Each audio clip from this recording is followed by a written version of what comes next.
His light will shine.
aming Diyos na hindi nagbabago at nananatiling tapat at kailanman po, Panginoon, ay hindi ka nagsisinungaling sa iyong mga pangako.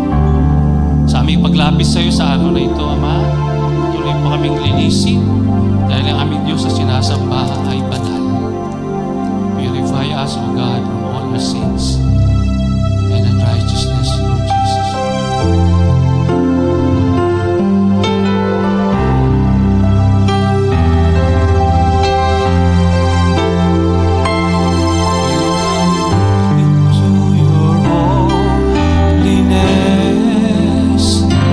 When I gaze into your loveliness,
laging gumagawa sa buhay namin.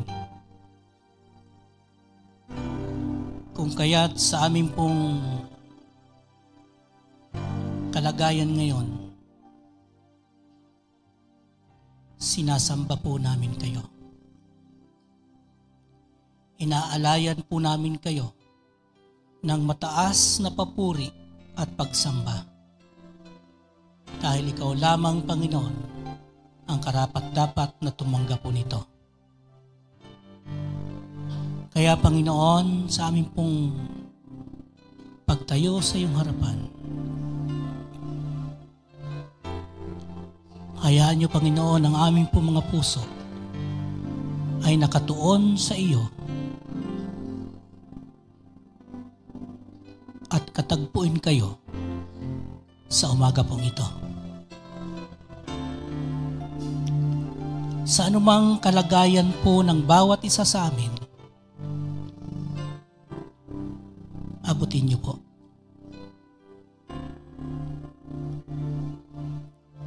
Ito man ay kalungkutan, ito man ay mga pagkakaramdam, sakit, na kung saan ay marami pong nakakaranas po nito. Lumalapit po kami sa banal na yung trono, habag, para po abutin ang aming pong mga kapatid na mayroon pong mga karamdaman. Kayo po ang magbigay ng kagalingan mula po dyan sa inyo. At patuloy po kaming magtitiwala dahil ikaw ang Diyos na mabuti at nakakaalam ng kalagayan po namin. Kung kaya't, Panginoon, lubos-lubos ang paglapit po namin sa inyo. Kahit po sa mga pamilya, sa relasyon sa loob ng tahanan, mag-asawa, relasyon sa mga anak, magulang. Panginoon, tunay nga po na ikaw ang maging sentro ng kanila po mga buhay. Nilalapit po namin sa inyo ang bawat pamilya, pamilya ng mga MCFers, mga nanonood, nakikinig. Ama, yung biyaya po ninyo, patuloy nga po ninyong padaluyin. Nilalapit na rin po namin sa inyo ang aming pong bansa. Sa iba't ibang mga kadahilanan, mga pinagdadaanan po nito. Ama, kayo po ang may kontrol ng lahat. Kung kaya't itinitiwala po namin sa inyo. Kami na mga nakikinig, nanunood sa balita, talagang nakakaramdam po kami ng panghihina. Kung kaya't sa pagkakataong ito, malaya po kami, ilalapit po namin sa inyo ang aming pong mahal na bansa. Pangunahan niyo po, Panginoon, ang aming pong mga tagapamuno mula sa pinakamataas hanggang dun sa pinakamababa, naglilingkod, Panginoon, sa bayang ito. Ang kanila pong tungkulin ay magampanan po nila ng mayroong pong katapatan. Salamat po, Ama. Patnubayan niyo po ang aming pong bansa. At kami rin, bilang mga nakakaunawa ng iyong salita, maipamuhay po namin ito, makita po sa buhay po namin, sa mga gawa po namin, at kahit sa mga pananalita po namin.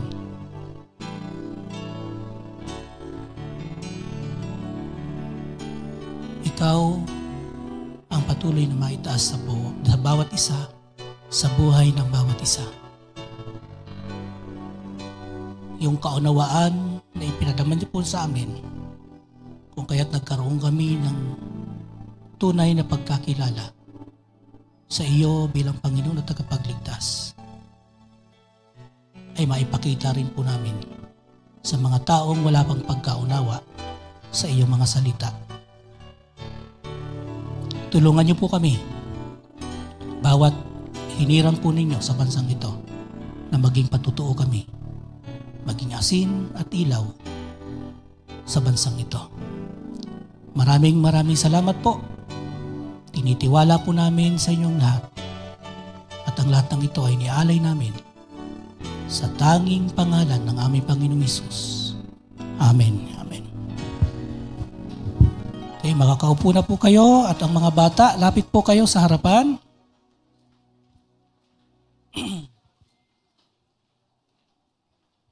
Tingnan natin yung text natin ngayon. Ito yung binabanggit na State of the Church Part 2. Kasi Part 1 yung Acts chapter 2 eh. Ito yung Part 2. Ito yung kondisyon, ito yung kalagayan ng church. Yung binasa natin sa Acts chapter 4. Mula verses 32 to 35. Sabi, all the believers were one in heart and mind. And no one claimed that any of his possessions was his own, but they shared everything they had. With great power, the apostles continued to testify to the resurrection of the Lord Jesus, and much grace was upon them all. There were no needy persons among them, for from time to time those who owned lands or houses sold them, brought the money to the apostles' feet, and it was distributed to anyone as he had did. Parang inulit, maraming words na ginamit ni Luke dito. Yun din yung ginamit niya sa report niya sa chapter 2. Ito naman daw yung condition, ito naman yung kalagayan ng church makalipas yung ilang araw. Makalipas yung ilang araw kasi meron ng iba pang nangyari. Ano ba yung sumunod na nangyari? One time, sina Peter at si John, naglalakad sila dun sa malapit sa temple. Meron silang nasalubong na isang lalaki na lumpo, na mamalimos. Nung tingnan sina Pedro at si Juan, nag-e-expect na lilimusan, sabi ni Pedro sa kaniwan, silvers and gold I have none. Wala akong pere. Wala akong maibibigay sa iyo. In fact, kung naghihintay ka na mabibigyan kita, pambili ng gamot, pambili ng pagkain, sabi ni Pedro ni Juan, wala akong maibibigay sa iyo. Pero kung ano yung meron ako, pera, wala ako. Silver, gold, wala ako. Pero kung ano yung meron ako, yun yung bibigay ko sa iyo. Sabi niya dun sa lumpo, sa pangalan ng Panginoong Hesus, rise up and walk. Tumayo ka, lumakad ka. In the name of the Lord Jesus. So napagaling niya yung napagaling nila yung lumpo. At pagkatapos nun, nangaral sina Pedro at si Juan tungkol sa resurrection ng ating Panginoong Hesus. At pagkatapos nun, dahil sa pangangaral nila, pinakulong sila. Pinakulong. Sa kaninong pangalan kayo nagpapagaling? Abi, sa pangalan ng Panginoong Hesus. At nagkaroon ng matinding kaguluhan dun sa lugar na yun. Kasi, di ba itong Hesus na ito pinako, namatay, at hindi sila naniniwalang nabuhay muli. Kasi nga, meron silang sinuhulan ng mga bantay. Ang i-report nyo ganito. Habang natutulog kayo, dumating yung mga disciples at ninakaw yung bangkay. Yun yung account sa Matthew 28. So yun yung pinapangaral nila. Ayaw nilang ipapaalam sa ibang mga tao na nabuhay na muli ang Panginoon. At dahil doon, talagang pinagsabihan sila, huwag nyo nang ipapangaral yan, huwag nyo nang ipapangaral yan. Ang sabi na Pedro Juan, kanino kami susunod? Susunod kami sa inyo? O kung kayo tatanungin, sino susundin nyo? Ang Diyos o ang tao? Siyempre, ang Diyos ang susundin namin. Ang sabi ng Diyos namin, ipangaral namin na buhay siya muli. Kayo, binabawalan nyo kami na ipangaral ito. So, pinalaya sila, at pagkatapos, matindi yung bilin, wag na kayong mangangaral ulit, ha? So, pagkatapos nun, umuwi sila, pumunta sila dun sa church, inipon lang yung mga tao, nireport nila, sabi nila, pinagbabawalan na kaming mangaral eh. Wag na daw namin ipipreach na si Jesus Christ ay muling nabuhay. Ang ginawa lang, nagpray sila. Nagpray yung buong church. Nagpray sila, para lalo pa silang bigyan ng tapang, bigyan ng boldness sa pangangaral ng salita ng Diyos. So pagkatapos noon na pinagbawalan sila na mangaral at pagkatapos nanalangin sila para magkaroon sila lalo ng tapang, ng boldness sa pangangaral ng salita ng Diyos, ito na yung naging condition nila. Ito yung naging kalagayan na nila. Yung binasa natin in Acts chapter 4, verse 32 at mga sumusunod pa. Now, makita natin, kung titingnan natin yan, magre-reflect pa rin yung 7 habits of Christ-like holy people. Makikita pa rin natin yon. And because yung church ay binubuo ng mga Christ-like and holy Christians, merong 3 bagay tayong makikita na katangian ng early church. 3 bagay na katangian ng early church mula dito sa mga verses na ito, dun sa state of the church at that time. Ano-ano yun? Una, there was great power in the early church. There was great power in the early church. Matinding kapangyarihan, matinding lakas yung meron, yung early church. Makita natin to in Acts chapter 4 verse 33, sabi doon, with great power, the apostles continued to testify to the resurrection of the Lord Jesus, and much grace was upon them all. There was great power sa mga apostles, sa pangangaral nila, sa pagpapatotoo nila na si Kristo ay muling nabuhay. At pag sinabing great power, ibig sabihin nun, hindi sila natatakot kahit pinagbawalan na sila. Hindi sila nahihiya. There was boldness in them, in testifying, in sharing, in preaching. Hindi sila natatakot, hindi sila nahihiya. Tanungin mo yung katabi mo, nahihiya ka ba mag-share ng faith mo? Naisi-share mo ba yung faith mo? O natatakot ka? O nahihiya ka? Well, as far as the apostles were concerned, is yung mga patotoo nila na si Kristo ay muling nabuhay, binaback upan yon at pinalalakas yon nung iba't ibang mga miraculous signs. Sabi sa Acts chapter 2, 42-43, sabi, they devoted themselves to the apostles' teachings and to the fellowship, to the breaking of bread and prayer. Everyone was filled with awe, and many wonders and miraculous signs were done by the apostles. Yung kanilang pangangaral, yung kanilang pagpapatotoo ay binaback upan ng many wonders and miraculous signs. Katulad nung ginawa nila dun sa lumpo na pinalakad nila. At marami pang mga kwento. Sabi, naglalakad nga lang sila eh. Yung mga may sakit, inilalabas sa kalsada, pag nadaanan nung anino, pag nadaanan nung shadow, gumagaling. Yun siguro yung gustong i-replicate nung ilan ng mga ngayon na pagkang ipinunas mo yung panyo doon sa gagaling na. No? Yun siguro yung gustong kasi yung mga apostles during that time, madaanan lang yung mga may sakit, masinagan, maanuhan lang nung anino, gumagaling sila. There was great power in the church. Wow. Wow. Pangalawa, makita natin doon sa church, hindi lang meron silang great power, there was great unity in the early church. Matinding pagkakaisa.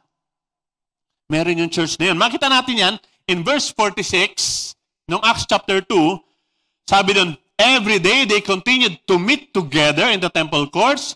They broke bread in their homes and ate together with glad and sincere hearts, praising God and enjoying the favor of all people. Notice the word together. Together.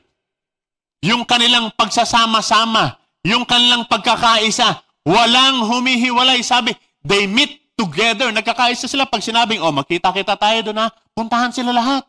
Walang kumukontra. Andun sila lahat, walang humihiwalay.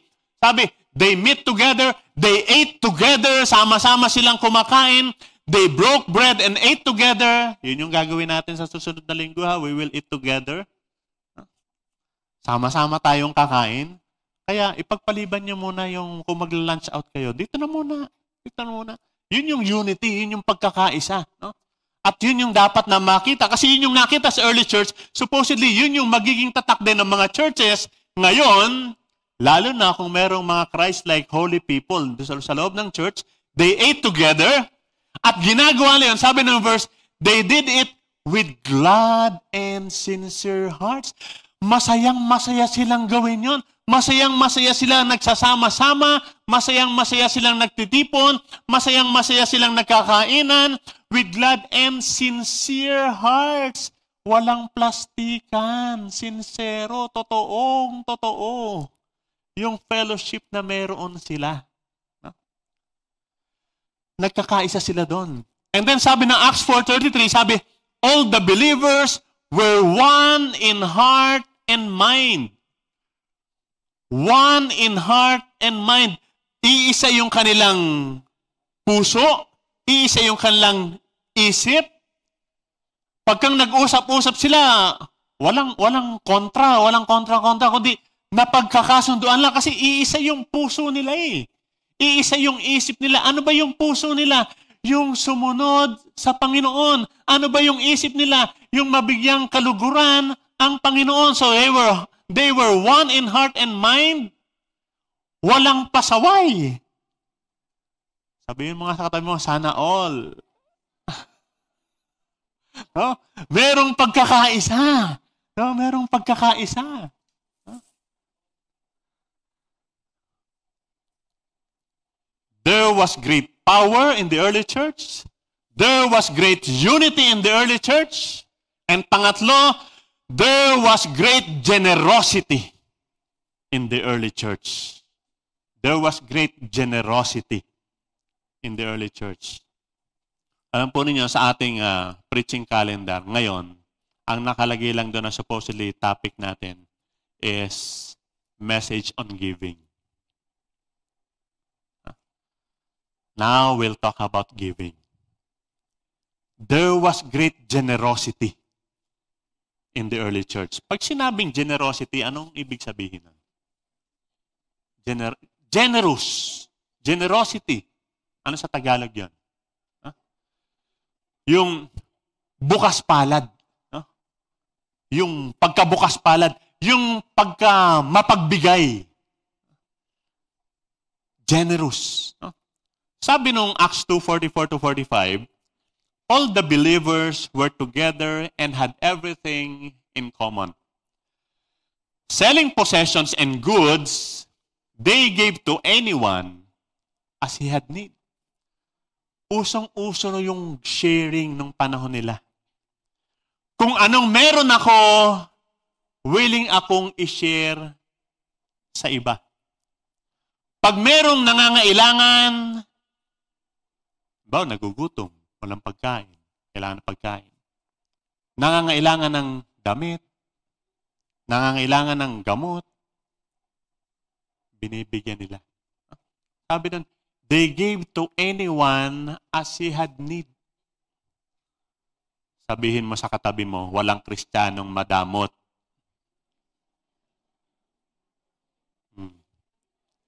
Sabihin mo sa katabi mo, pag Kristiyano, hindi madamot. Pag madamot, hindi Kristiyano.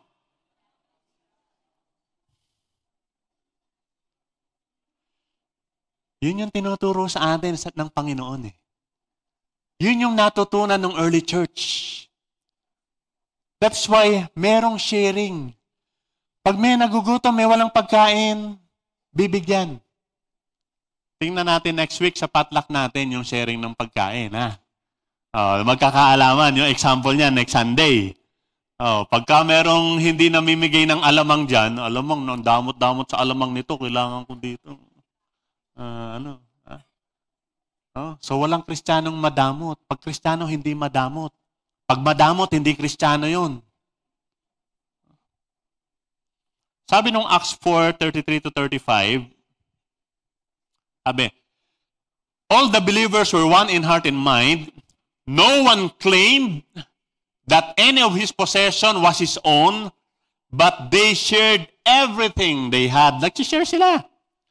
There were no needy persons among them, for from time to time, Those who owned lands and houses sold them. Aba, binibenta yung may bahay at lupa. May house and lot. Ibinibenta. Pagkatapos, binibigay nila sa mga apostles yung napagbilhan para mahati-hati. O, merong nangangailangan dyan, ibinibigay. Doon sa may pangangailangan. Lilinawin lang natin to. Lilinawin natin to, ha? Baka sinasabi nyo, tumatakbo na yung mga isip natin. Ganun ba talaga dapat? Lilinawin natin to. Ito pong generosity na ito po ay hindi pagsasamantala sa mga may kakayahan. Hindi ito pagsasamantala dun sa mga may kakayahan. Baka tayo naglilista na sino ba yung mga may bahay at lupa dito para hindi, walang dapat ganun, walang pagsasamantala. At hindi ito pagtotolerate dun sa mga tamad na hindi nagtatrabaho, dun sa mga hindi marunong mag-manage ng pera nila, na yung pera meron naman sila pero kung gastahin, ganun lang. Pagkatapos pag may kailangan, naghahanap ng kung sinong pwedeng lapitan. Hindi po, hindi ganun. Walang pagsasamantala, walang pagtotolerate dun sa mga hindi maganda. Dahil yung mababasa po natin dito, yung pong generosity na nakikita natin is a voluntary, kusang loob, yung kanilang generosity. Hindi po puwersado, hindi sa pilitan. Hindi ganon. Kaya pagkang yung mga naririnig natin, nababalitaan natin iba, talagang lalapitan yung ibang mga tao. Oh, dapat ganito bigay mo. Pag hindi ganyan ang binigay mo, nako, galit si Lord sa'yo. Hindi ganon. Walang ganon. Mapapatanong na lang tayo. Bakit ganon sila ka-generous? Bakit ganon yung naging practice nitong early church? Bakit ganon sila kabukas palad? Bakit ganon sila, ganon yung pagiging mapagbigay nitong early church na ito? Meron pong dalawang bagay tayong makikita dyan. Una, yun pong generosity kasi, yung pagiging bukas palad, yung pagiging mapagbigay. Natural na natural po itong gawin sa loob ng pamilya. Sa loob ng family. Alam niyo po, habang binabasa ko itong verse na ito, the more I am convinced that the church, they were demonstrating generosity because they consider the church as their family. Pamilya yan eh. Pamilya yan. Sabi dun sa pinanood namin nung Friday, kasi yung isa ay tumanggap sa Panginoon, sabi niya, I'm in. Yung faith mo, gano'n na rin yung faith ko. Sabi, oh, talaga? Yes. I'm your brother from another mother, but we have one father. Paano yun? Yun yung sabi dun sa pelikula eh. I'm your brother from another mother. Magkaiba nanay natin, pero iisa tatay natin. Parehas tayong anak ng Diyos. So kung parehas tayong mga anak ng Diyos, iisa yung tatay natin. We are a family. At yung generosity, madaling i-practice sa family. Pagka merong member yung family na merong pangangailangan, mag-iisip ka pa ba ng matagal? Pagdadamutan mo ba yung member ng family mo na alam mong merong pangangailangan? Walang isip-isip yun. Family. Di ba? Pag kailangan ng anak ko, walang isip-isip, bigay. Kailangan eh. Kailangan ng magulang ko, bigay. Family. Di ba? Pamilya yun eh. Ang sabi ng Panginoon, yung teachings ng ating Panginoon, in Luke chapter 11, verse 11, sabi niya, which of you fathers, verse 11 hanggang 12, sabi, which of you fathers, if your son asks for a fish, will you give him a snake instead? Or if he asks for an egg, will you give him a scorpion? Yung pong response nitong lalaki, nitong taong tinutukoy dito, ay hindi po response nung stranger, kundi response ng tatay. Being a part of the family, that makes the difference. That makes the difference. Pag pamilya yung may kailangan, hindi mo titipirin. Hindi mo pagdadamutan. Pamilya eh. So, merong ganong relasyon dun sa loob ng church. Lahat ng members ng church ay part ng family ng Diyos. Iisa lang yung tatay natin. Kapatid ko tong mga to. Kung may kailangan yung kapatid ko, I will be generous to my brother. Pamilya eh. Pamilya. Pamilya.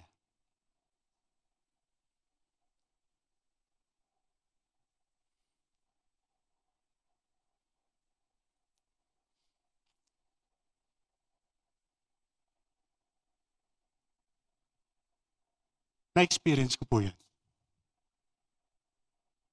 Naranasan ko po yan. With the many medical conditions that we had, and we currently have, naoperahan ako noong 2019, tinanggalan ako ng gallbladder. Noong 2022, inoperahan ako, tinanggalan ako ng thyroid. At hindi po kami mahilig manghingi. Hindi po kami nanghihingi. Kaya nga natutuwa ako, nung naalala nyo one time yung nahack yung FB, yung messenger ng asawa ko. Tapos nagsisend ng message, nanghihingi, nangungutang. Meron bang nagbigay dun sa hacker? Wala. Kasi alam nilang hindi kami nanghihingi, hindi kami yun. Pag kami nanghingi, hindi kami yun. Pag may nangutang, hindi kami yun. Hindi kami hilig manghingi, hindi kami nangungutang. Pero sa kalagayan po namin, yung dinanas namin, hindi kami nanghihingi, dumadating yung tulong. Yung prayers, yung encouragement, yung financial help, mula sa mga kaibigan na tinuring kaming pamilya, mula sa mga members ng church, salamat po sa pagtanggap ninyo sa amin, pagtrato sa amin bilang pamilya.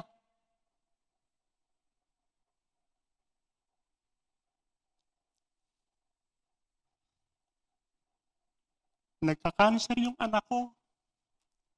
Hindi po kami humihingi.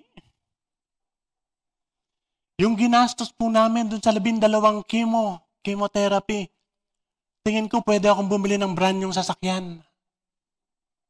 Mahigit kalahati po dun bigay ng pamilya.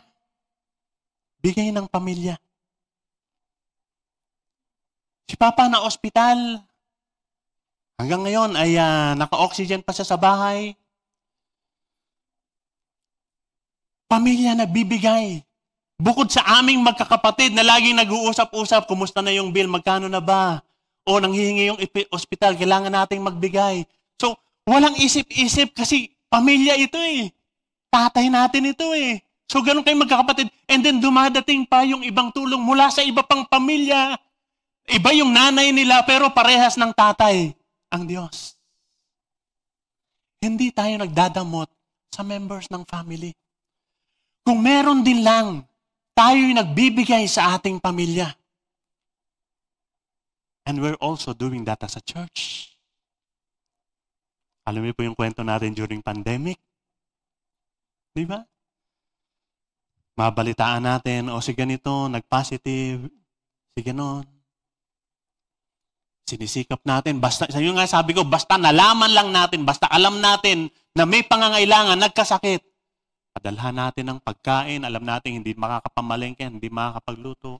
Pinagluluto natin ng pagkain, dinadala sa bahay nila. Pinapadalhan natin kahit na maliit na cash, kung kailangan bumili ng antibiotic, ng gamot, di ba? Yung patuloy yung pagtulong natin sa church, yung benevolence natin, yung mga nagkakasakit, malaman lang natin na merong pangangailangan, ipinapanalangin natin, nagpapadala tayo ng tulong. Kapatid isa lang ang tatay natin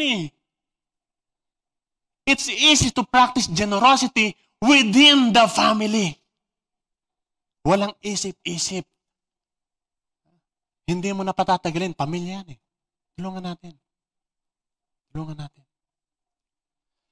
That's why in the early church, there was great generosity. Why? They treat each other as a family. Pamilya. Pamilya. Hindi mo pagdadamutan yung pamilya. Hindi pagdadamutan. That's great generosity. Yun yung una sigurong paliwanag. Kaya bakit gano'n na lang sila magbigay? They're willing to sell house and lot para itulong dun sa membro ng pamilya. Pangalawa, Hindi lang yung generosity practiced within the family, that is generosity as obedience to the Lord Jesus Christ. Bilang pagsunod sa Panginoong Jesus. Ang Panginoon, nung siya'y nabubuhay pat kasama ng mga alagad, in Luke chapter 12, ito yung sabi niya sa kanila. Do not be afraid, little flock, for your Father has been pleased to give you the kingdom. Sell your possessions and give to the poor. Provide purses for yourselves that will not wear out, a treasure in heaven that will not be exhausted, where no thief comes near, and no moth destroys. For where your treasure is, there your heart will be also. Ano ba yung context nitong verse na ito? Sa Luke chapter 12, tinuturo ng Panginoon yung, alam niyo, narinig niyo yung the rich fool? Yung mayaman na hangal. Kasi maganda yung ani niya. Sabi niya, anong gagawin ko? Ang damin tong inani ko. Ganito gagawin ko. Gigibahin ko yung maliit kong kamalig. Papatayo ako ng malaki. Doon ko ilalagay yung lahat ng kayamanan ko. Pagkatapos nun, I will just eat, drink, and be merry. Magpapakasaya na lang ako sa buhay ko with no intention of sharing kung ano man yung meron siya. Sarili lang yung inisip niya. Akin to, enjoy ko lang. Nung gabi, sabi ng Diyos sa kanya, hangal, mamamatay ka ngayon. Sinong makikinabang dyan sa mga bagay na yan? So, ito karugtong po ito yung sa pagtuturo ng Panginoon. Kaya sabi, siya mamamatay na siya tapos para sa sarili. Sino makikinabang niyan? Kasama sa pagpapaliwanag ng Panginoong Hesus sa mga alagad niya, sabi niya, mag-share kayo. Learn to share. Huwag kayong katulad ng rich fool na sinarili niya lang. Ayaw niyang mag-share. Mamamatay siya nung gabi na yon. Sino makikinabang? Wala. Kaya sabi niya, benta niyo. Tulong niyo sa iba. Mag-share kayo. Mag-share kayo. Yung generosity nila sa loob, practice sa loob ng pamilya at bilang pagsunod sa aral ng ating Panginoon. Makita natin ipinapamuhay lang nila yung teachings ng Panginoon. So the early church, ano ulit yung tatlong katangian ng early church nakita natin? There was great power, there was great unity, and there was great generosity. Doon sa church na yon. Nakahuli yung aking. Pero hindi doon natapos yung text. Yung Acts chapter 4, hindi natapos doon eh. Hindi natapos doon. Yung kwento ni Luke, may binanggit na pangalan. Extra pa si Kuya Sep. Doon sa kwento ni Luke sa Acts chapter 4. Si Joseph. Ano si Joseph doon sa bandang baba nung verse na yan? Si Joseph was a model. Model siya. Joseph was a perfect example nung member ng early church. Example siya. Dun sa church na mayroong great power, dun sa church na mayroong great unity, dun sa church na may great generosity, kabila, etong si Joseph. Anong sabi doon sa Acts 4:36 to 37? Joseph, a Levite from Cyprus, whom the apostles called Barnabas, which means son of encouragement, sold a field he owned, nagbenta siya nung kanyang bukirin, and brought the money and put it at the apostles' feet. Binigay sa mga apostles at yung mga apostol yung siyang mamamahala at magdidistribute yan kung sino man yung nangangailangan. Wow. Wow. Wow. Ganon yung early church. Ganon sila. Meron silang Barnabas. Meron silang Joseph. I would like to end with 2 stories. Meron akong 2 kwento. Patapos na ako. Uy, maaga. Bihira ako matapos na maaga. Pero mahaba yung kwento ko, 2. Yung unang kwento ko, actually narinig ko to, si Kuya Ray ang nagkwento nito sa akin eh.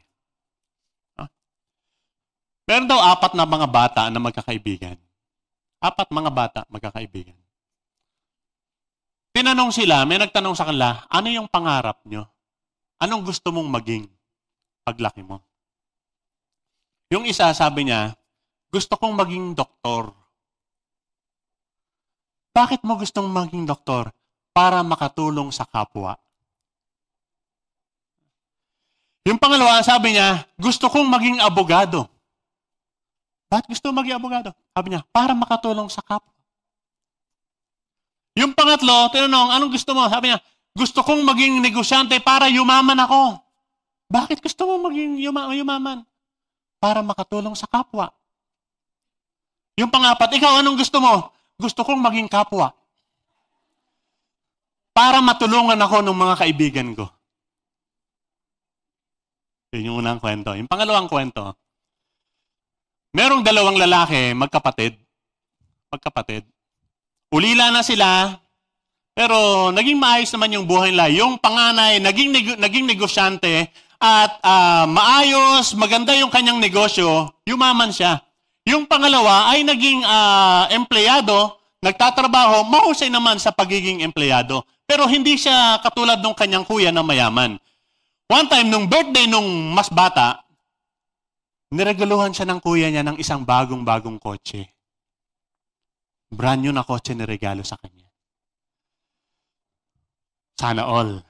Yan, ganyan. So, tuwan-tuwa yung lalaki. Kaya nung pagpasok niya, dala-dala niya yung kotse, dinrive niya, and then pumasok sa trabaho. Nung makita ng mga katrabaho niya yung bagong kotse niya, wow! Bagong kotse mo ah! Sabi niya, regalo sa akin ng kuya ko. At ganun yung expression ng mga kaopisina, yung mga katrabaho, sabi niya, yung sana all. Sana lahat may kuya na magbibigay ng kotse. Merong isang lumapit sa kanya. Trabaho niya rin. Sabi nung lumapit sa kanya, dalawa kaming magkapatid. Ako yung kuya. Yung kapatid ko nag-aaral pa. Sana maging katulad ako ng kuya mo. Sana mabigyan ko rin yung kapatid ko.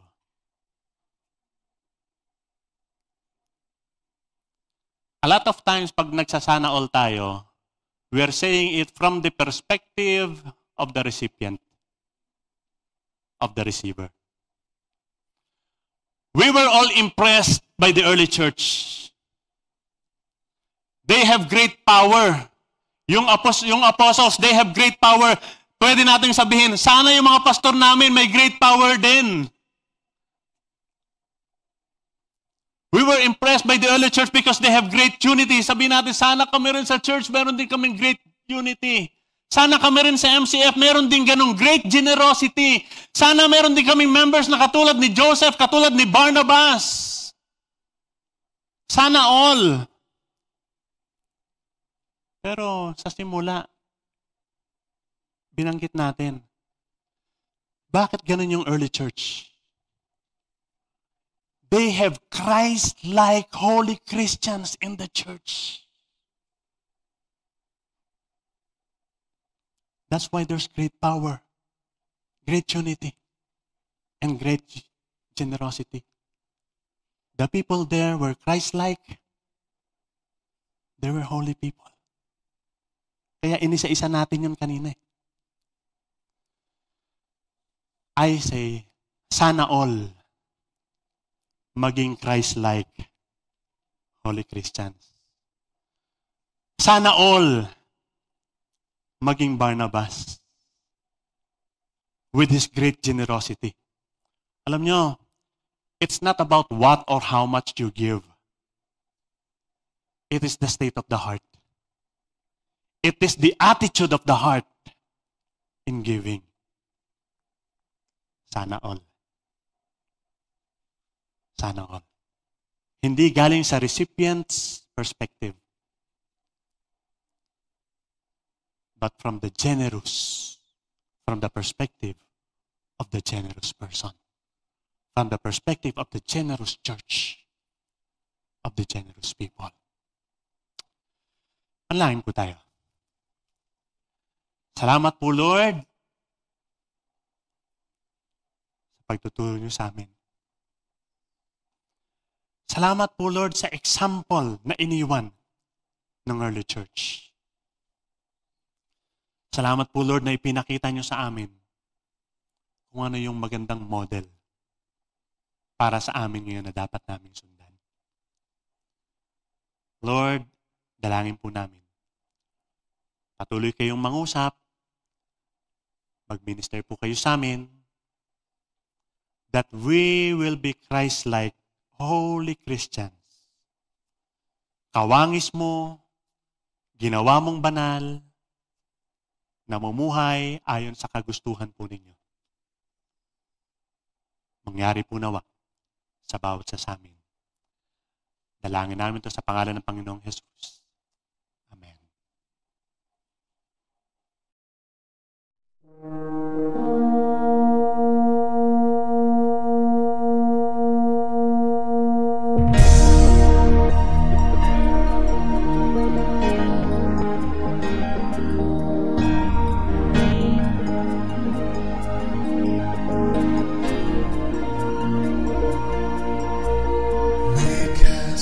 Your showcase an attraction for you. Then others may see who you really are, and what you can do. And once they know you, they will love and serve you. God, oh God, bless the world through MCM as we gather to grow and scatter to sow. Your kingdom be established in our hearts and in our home. God, yes, dear God, bless the world through our hearts.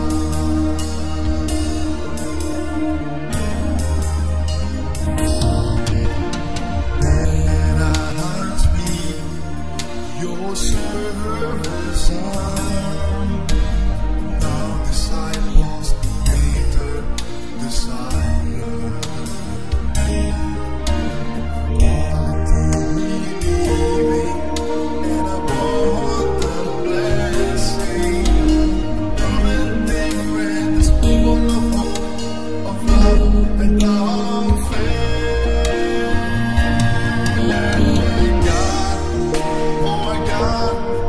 Bless the world through MCM as we gather to grow and scatter to sow.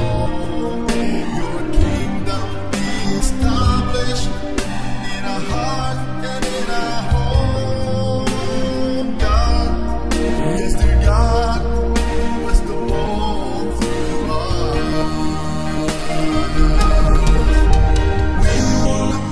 Sharing partner, going places, meeting people, showing them your life and salvation, telling them in Christ, we celebrate life. God, oh God, bless the world through MCM as we gather to grow and scatter to sow. Your kingdom be established in our heart and in our home. God, yes, dear God. Oh God, yes, dear God.